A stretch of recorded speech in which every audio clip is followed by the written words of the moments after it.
so I just kind of went into it, and suddenly Jackie Chan said, I want to cast you in my film. And, you know, for me, it was just a laugh. It was just funny. Jackie Chan, okay, you know, let's do it.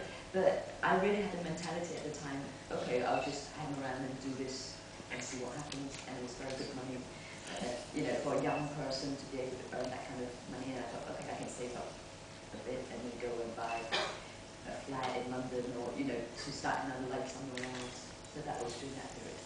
And whatever the quality of the film and your performance, what's amazing is how it rocketed you, in a few years' time, you were making 8, 9, 10, 11, 12 films a year. It's impossible to imagine in the West making that many films. Is there just a different production schedule or rehearsal period or what?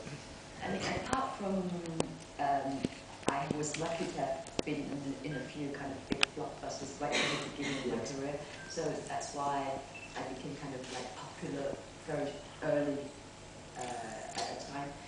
But apart from that, it was the period. It was the 80s, early 80s in Hong Kong cinema. It was like that.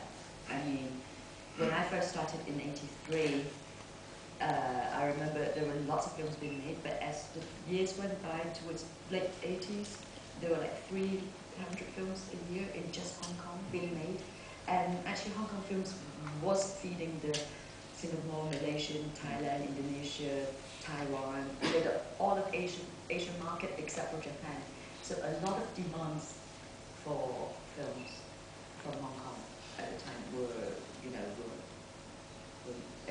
and all actors were having that kind of ride. The phone would ring every other day, so if you want to be in this film, it's 7 days, you know, but you can come 5 days.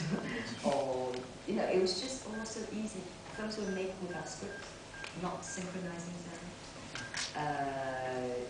I mean, without the script, that means the director could change anything anytime, and we agreed on it without knowing what we're playing anyway. So if you were tight on time, he can easily cut a scene out for you.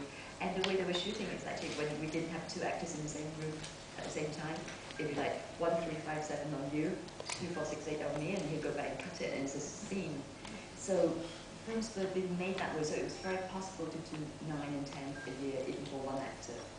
And some people were doing even more than that.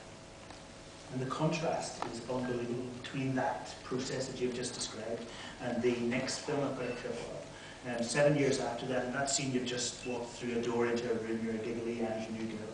This scene you're about to walk through a door into a room, but this time you've got the mask-like face of Randy Yu.